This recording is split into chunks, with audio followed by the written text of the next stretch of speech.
Hello friends, hope you're doing well. So in today's video, we are going to talk about one of the stories of Munshi Premchand, January night. इस video में हम मुंशी प्रेमचंद की एक story को discuss करेंगे जिसका title जनवरी night है। ये एक शॉर्ट स्टोरी है जिसे मुंशी प्रेमचंद ने लिखा है। जनवरी नाइट एक शॉर्ट स्टोरी है जिसे मुंशी प्रेमचंद ने लिखा है। This story was originally written in Hindi and the title of the story written in Hindi was पूस की रात। इस स्टोरी का एक हिंदी वर्जन भी है। ओरिजिनली ये हिंदी में ही लिखी गई थी और इसका टाइटल पूस की रात था। इसे इंग्लिश में ट्रांसलेट किया गया और इसका टाइटल जनवरी नाइट दिया गया। So let us see few facts about Munshi Premchand.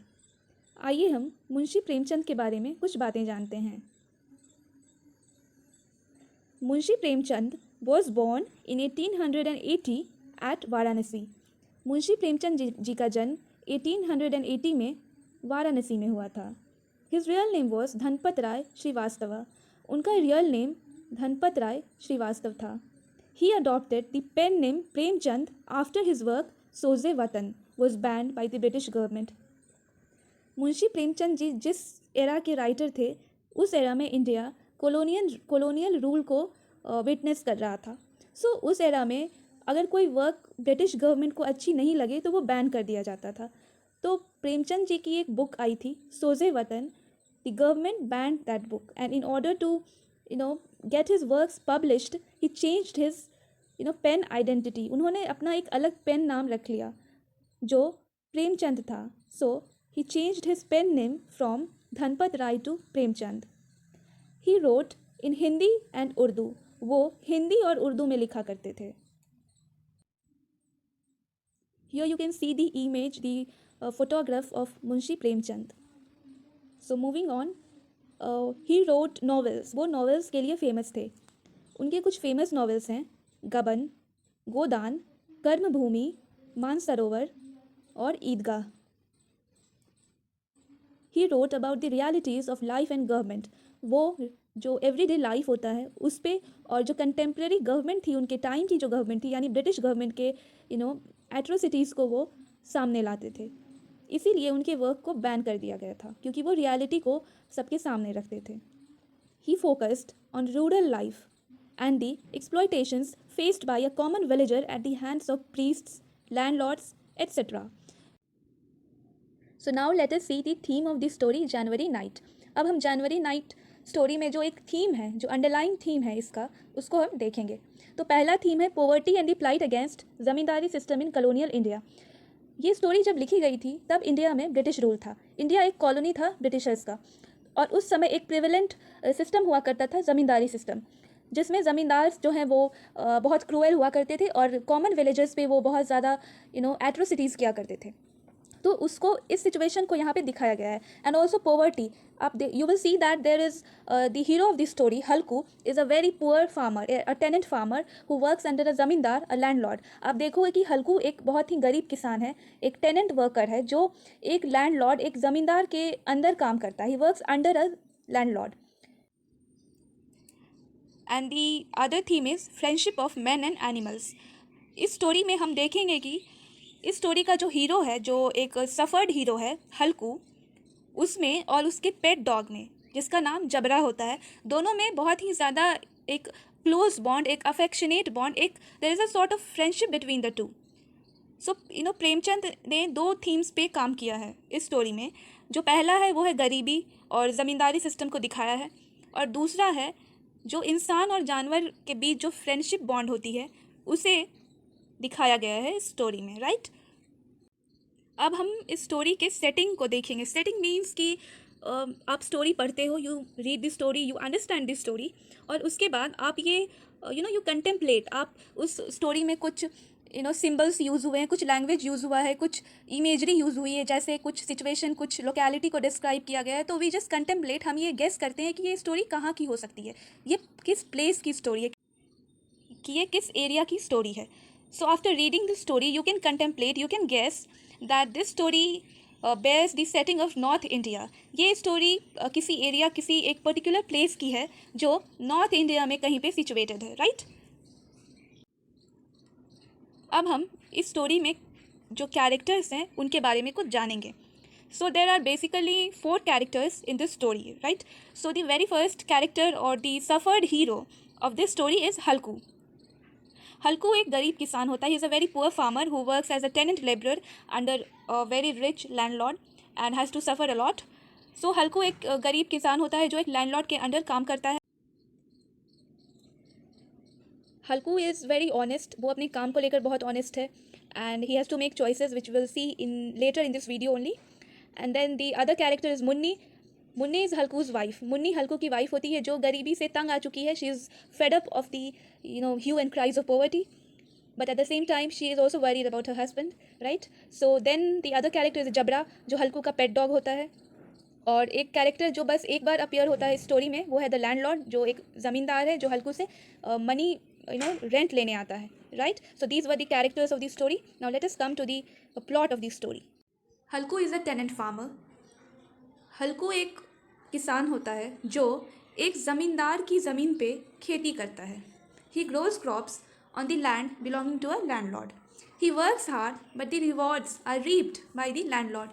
मेहनत हल्कू करता है बट जो फ़ायदा होता है, जो बेनिफिट होती है उस खेती से वो लैंडलॉर्ड ले जाता है, वो ज़मींदार ले जाता है. सो हल्कू एक गरीब किसान ही रह जाता है. उसे फ़ायदा कुछ नहीं होता है खेती करके लैंडलॉर्ड की ज़मीन पे.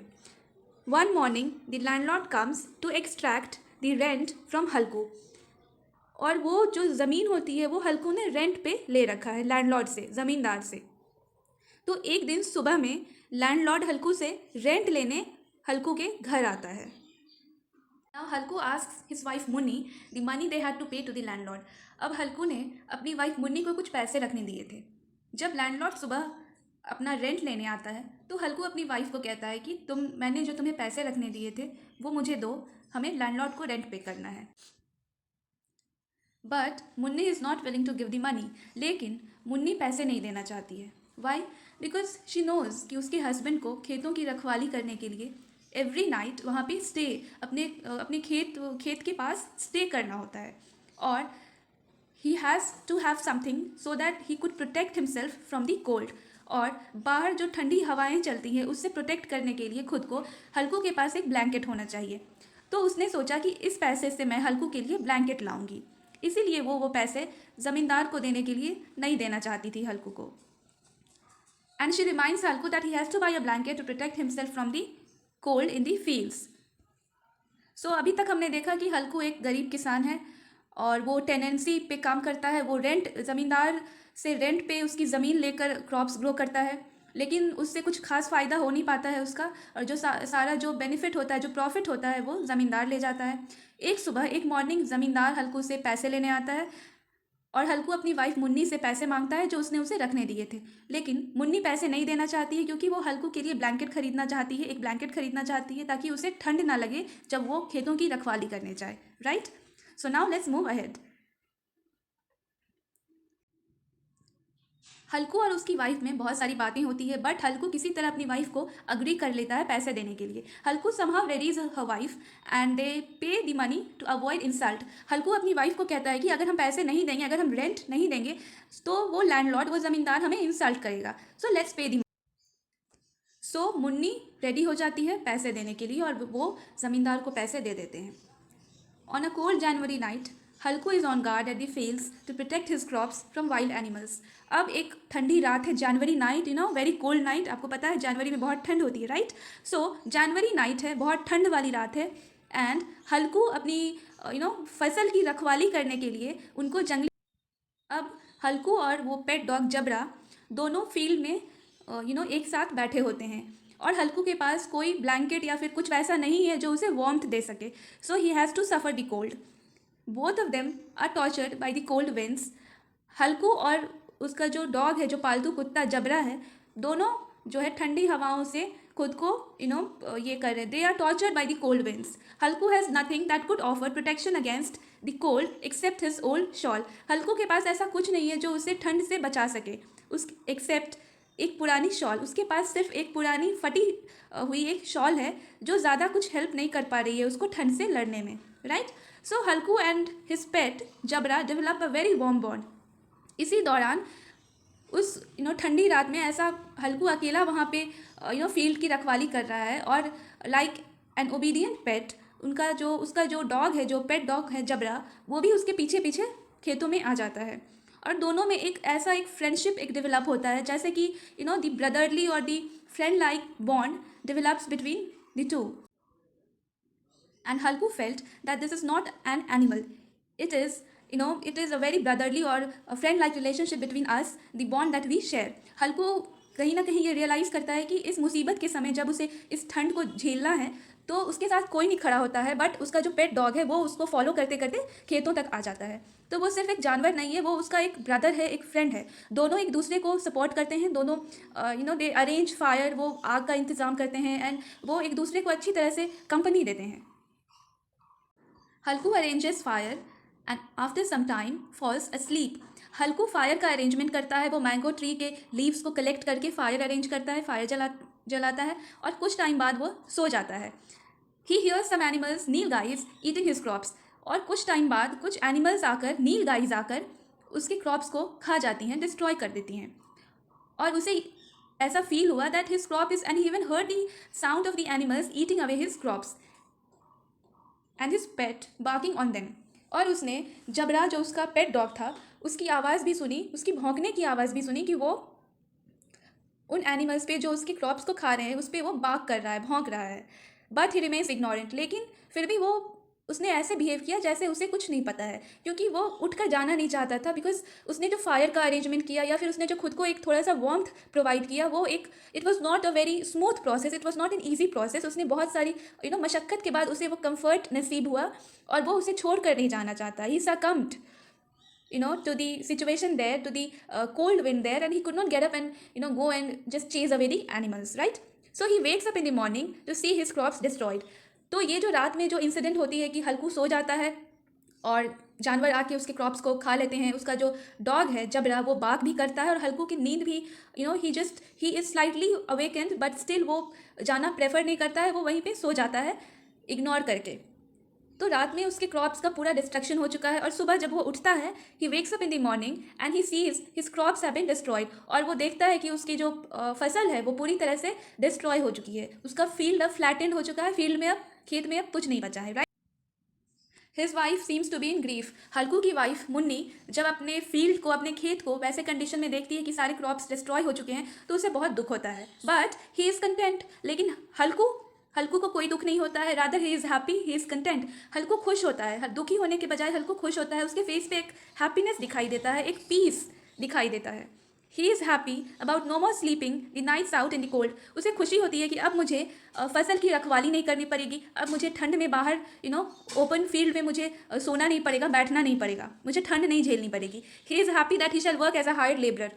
सो हल्कू की वाइफ जब देखती है कि फील्ड डिस्ट्रॉय हो चुका है, तो वो उसे रिमाइंड करवाती है कि अब तुम्हें एक हायर्ड लेबरर की तरह काम करना होगा, मजदूर की तरह काम करना होगा। तो हल्कू को ये बात याद आ जाती है कि अब मुझे एक हायर्ड लेबरर की तरह काम करना होगा, लेकिन he will be able to pay off the rents. लेकिन वो अब रेंट्स को पे कर सकता है, and also save some money, और कुछ पैसे भी बचा सकता है जो वो ज़मींदार की ज़मीन पे खेती करके नहीं कर पाता था, अब वो हायर्ड लेबरर की तरह काम करके कर सकता है। So he is very happy. Okay, here you can see this is the depiction of Halku's reaction and his wife's reaction too after seeing the field which has been eaten away by the wild animals called nilgais. Okay, so friends, अब तक हमने ये story कैसे आगे बढ़ती है, कैसे process होती है, वो देखा। अब हम इस स्टोरी में जो कैरेक्टर्स हैं उनके बारे में एक शॉर्ट एनालिसिस देखेंगे, right. So let us move ahead with the character sketches. So on the first go we have Halku, who is the very protagonist of this story and also a hero who suffers a lot. So Halku एक गरीब hard working tenant farmer है। Halku is a very poor hard working tenant farmer जो एक ज़मींदार की ज़मीन पे काम करता है। He chooses self respect over comfort. वो कंफर्ट को छोड़कर सेल्फ रिस्पेक्ट को चूज़ करता है। फॉर एग्जाम्पल, जब ज़मींदार पैसे लेने आता है, रेंट लेने आता है, तो हल्कू की वाइफ उसे कन्विंस करने की कोशिश करती है कि तुम ये पैसे मत दो, ब्लैंकेट ले लो। लेकिन हल्कू अपने कंफर्ट को छोड़कर, ब्लैंकेट को छोड़कर उसे पैसे देना प्रेफर करता है, लैंडलॉर्ड को पैसे देना प्रेफर करता है, बिकॉज अगर उसने पैसे नहीं दिया तो landlord is going to insult him. So उसने यहाँ पे सेल्फ रिस्पेक्ट को ज़्यादा प्रेफरेंस दिया, कंफर्ट को उसने निगलेक्ट किया, and pays the rent rather than buying the blanket. Okay. Halku is also truly dedicated and devoted to his work. Halku अपने काम को लेकर बहुत ही ऑनेस्ट है, डेडिकेटेड है एंड डिवोटेड है. But at the end he succumbs to the cold winter and falls asleep. लेकिन एंड में जो कोल्ड विंटर होती है उससे वो हार मान जाता है. जो सिचुएशंस कुछ ऐसे क्रिएट होते हैं कि वो इग्नोरेंट हो जाता है, और रीडर्स में find him to be irresponsible, but this is not the case. This doesn't mean that he was not devoted. Last में हमने देखा, स्टोरी के एंड में हमने देखा कि उसके क्रॉप्स को वाइल्ड एनिमल्स खा रहे होते हैं, डिस्ट्रॉय कर रहे होते हैं, और हल्कू को ये पता भी होता है. He was a little awaken, but still वो इग्नोरेंट होकर सब देख रहा होता है और वो सो जाता है. तो इसका ये मतलब नहीं है कि हल्कू अपने काम को लेकर सीरियस नहीं था. ही was not dedicated towards his work, rather poverty and situations made him do so. जो पोवर्टी थी, जो गरीबी थी उसकी, जो सिचुएशंस थे उसकी लाइफ में, जो वहाँ पे जो सिचुएशंस क्रिएट हुए, ये थे रीजंस हल्कू के इग्नोरेंट होने के. अगर हम स्टोरी को देखें तो हम देखेंगे कि हल्कू एक ऐसा कैरेक्टर है जिसे हमेशा चॉइसेस करने, टफ चॉइसेस बनाने पड़ते हैं. He has to always choose from things. अगर हम स्टोरी के बिगिनिंग में देखें तो सबसे पहला जो हल्कू का एनकाउंटर होता है लैंडलॉर्ड के साथ, तो उसे चूज़ करना पड़ता है. He has to choose between his comfort and his self respect. Halku के सामने जो सिचुएशन पैदा होती है उसमें हल्कू को या तो वो रेंट पे कर दे और अपने आप को इंसल्ट से बचा ले, एक ये चॉइस थी उसके सामने. And the other choice was कि वो इंसल्ट होने दे खुद का, लेकिन वो जो पैसा था उससे वो अपने लिए ब्लैंकेट ले ले. लेकिन हल्कू ने अपने कंफर्ट को, अपने ब्लैंकेट को साइड में रखकर, he put his comfort aside and chose his self respect. उसने लैंडलॉर्ड को पैसे देकर अपने सेल्फ रिस्पेक्ट को बचाया. So he neglected his comfort here, right. तो उसने अपने कंफर्ट को चूज नहीं किया फर्स्ट केस में, राइट. लेकिन अगर हम स्टोरी के एंड में देखें तो वहाँ पे एक सिचुएशन हो जाता है कि उसके क्रॉप्स को जंगली जानवर आकर खा रहे हैं एंड ही इज स्लीपिंग. और वो जो नींद है उसे वो आसानी से नहीं मिली है. He had to suffer the the winter winds, और बहुत ही मशक्क़त के बाद उसने कहीं से आग का इंतज़ाम किया. He managed to arrange some fire and फिर उसे जाकर वो नींद नसीब हुई. तो वहाँ पे भी एक सिचुएशन था जहाँ या तो वो उठकर जाए और अपने क्रॉप्स को बचाए, या फिर वो जो हो रहा है होने दे और वो कंफर्ट को चूज़ करे, वो उस वार्मथ को चूज़ करे, वो स्लीप को चूज़ करे. तो सेकेंड केस में हल्कू ने अपने कंफर्ट को चूज़ किया, राइट. सेकेंड केस में हल्कू ने अपने कंफर्ट को चूज़ किया, कंफर्ट को प्रेफर किया. तो इससे ये साबित नहीं होता है कि हल्कू एक इररिस्पॉन्सिबल पर्सन है. No, he is not irresponsible. Rather उसकी लाइफ सिचुएशंस, उसकी पॉवर्टी कुछ ऐसी थी, गरीबी ने उसे ऐसा बना दिया कि एक threshold, there is always a threshold जहाँ पर every normal human being is tired of making tough choices, and Halku has to make these tough choices. This was not the story of one day. Halku एक गरीब इंसान को, he has always to choose from things. If you choose one thing, you have to let go of the other thing. So एक threshold था हल्कू के भी patience का, हल्कू के परसिवियरेंस का. जब वो थ्रेशोल्ड पे when the matter crossed the threshold, Halku succumbed to the winter, to his poverty. हल्कू ने सोचा जो हो रहा है, let it happen and I will choose my comfort this time because everything is crossing my threshold. You can imagine a person without a blanket, without a proper protection from the cold, is sitting in the open field, एक खुली जगह में बैठा है, and there are winds coming from all the directions and you have to suffer a lot. You don't have money to fulfill your stomach. So in that case we have to make choices. We have to think at some point about ourselves. So Halku did the same. He chose his comfort over his duty. His duty was to protect the crop, but उसने उस duty को neglect किया and he chose his comfort. So this is not the story of Halku. Rather, this Halku is representative of every common man who has to make choices, who somewhere when the threshold is being crossed, when the threshold of patience is being crossed, the person has to again think of himself. He has to think of his basic needs. So was the case with Halku, right? Halku has a brother-like affection for Jabra. हल्कू जबरा को एक brother और एक friend की तरह treat करता है. इसलिए नहीं कि वो गरीब है और उसके पास और कोई चॉइस नहीं है, रादर इसलिए बिकॉज हल्कू को ये रियलाइज़ होता है कि इस ठंडी विंटरी नाइट में किसी ने उसका साथ नहीं दिया. बस एक जबरा था जिसने घर में आराम से भी रह सकता था, बट उसने हल्कू को फॉलो करते करते वो जंगल तक आ गया. उसने हल्कू को अकम्पनी करना चूज़ किया, प्रेफर किया. The other character of this story is Munni. Munni हल्कू की वाइफ है, right. She is fed up of poverty. वो गरीबी से तंग आ चुकी है and is annoyed with the behaviour of the landlords. और वो लैंडलॉर्ड्स जो ज़मींदार होते हैं उनके बिहेवियर से भी ये तंग आ चुकी है और इसीलिए she does not prefer giving the money to the landlords. इसीलिए वो हल्कू को ज़मींदार को पैसे देने से रोकती है. She rather says him to buy himself a blanket. और वो हल्कू को ये सजेस्ट करती है कि उस पैसे से तुम एक ब्लैंकेट खरीद लो. At the same time she is also worried for her husband. और वो अपने हस्बैंड को लेकर, हल्कू को लेकर बहुत ज़्यादा वरीड है कि how will he cope up with the cold without a proper blanket, right. Now the another character of the story is Jabra, the very pet dog of Halku. So Jabra एक बहुत ही वफादार, बहुत ही लॉयल पेट है. He is always on duty. वो हमेशा duty पे रहता है. जब वाइल्ड एनिमल्स हल्कू के क्रॉप को खा रहे होते हैं और हल्कू सो रहा होता है, इवन एट दैट टाइम जबरा उन वाइल्ड एनिमल्स नील गाइस के पीछे भौंकते हुए जाता है in order to move them away from his masters field and save his masters crops. तो अपने मास्टर, अपने मालिक के खेत को बचाने के लिए वो उन जानवरों के पीछे भौंकते हुए जाता है. तो वो हल्कू अपना ड्यूटी कभी नहीं भूलता है. He is always on duty. Now, leaving the comfort of the paddy straws, he accompanied his master to the fields in the cold.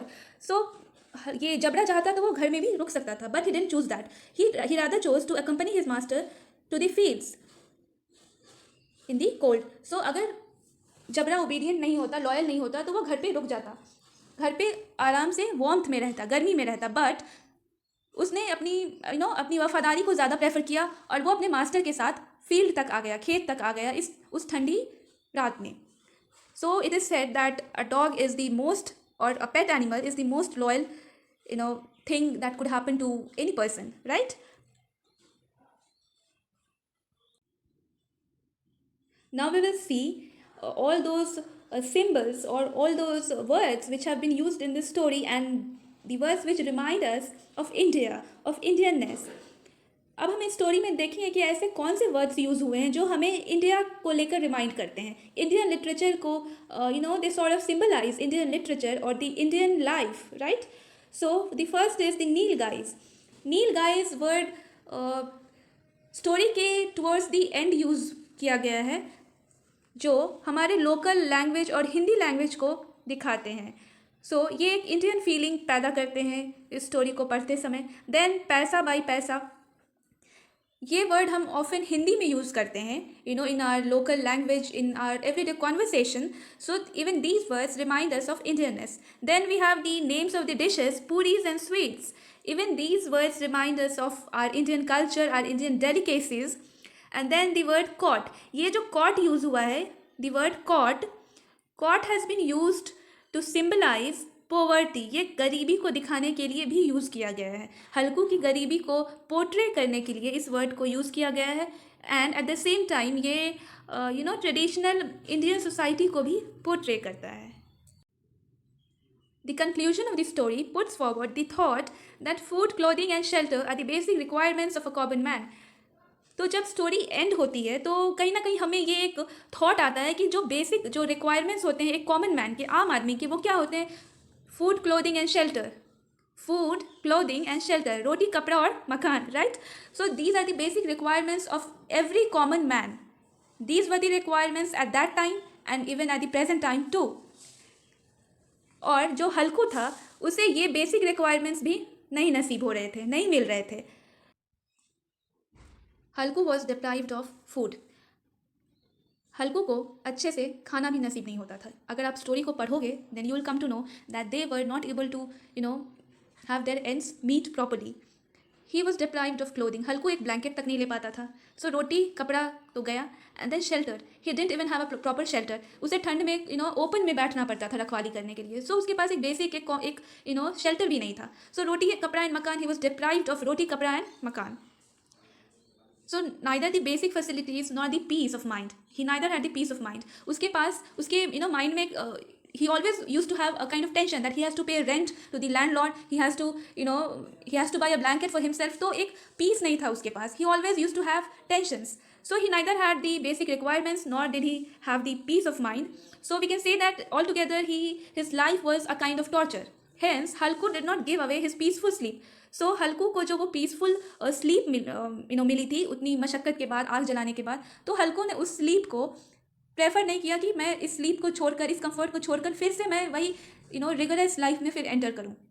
तो ये जो पीसफुल स्लीप था, ये हल्कू के लिए एक रेफ्यूज का काम किया. It worked as a refuge for Halku from all those tensions, all those deprived things of life, right.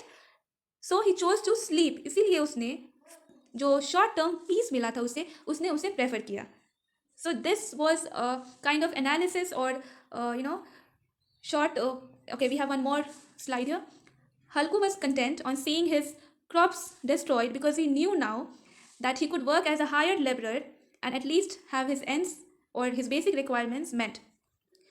This was the reason. यही रीज़न था कि जब हल्कू ने अपने क्रॉप्स को देखा कि क्रॉप्स डिस्ट्रॉय हो चुके हैं, and his wife was a kind of very sad on seeing the situation, the condition of his field. लेकिन हल्कू खुश था. ही वॉज हैप्पी बिकॉज उसे पता था कि अब वो कहीं पे एक हायर लेबरर की तरह काम करेगा, एंड कम से कम अब उसके जो बेसिक रिक्वायरमेंट्स थे, दी रोटी kapda and makaan cliche, he'll have that fulfilled. और साथ में he'll also have a kind of peace of mind because he'll have money coming and he'll know where to use that money. He'll be the master of that money, and he'll have his he is going to be the master of his destiny, not the fat landlord, right? So friends, this was a very short analysis, the not in depth analysis of this story.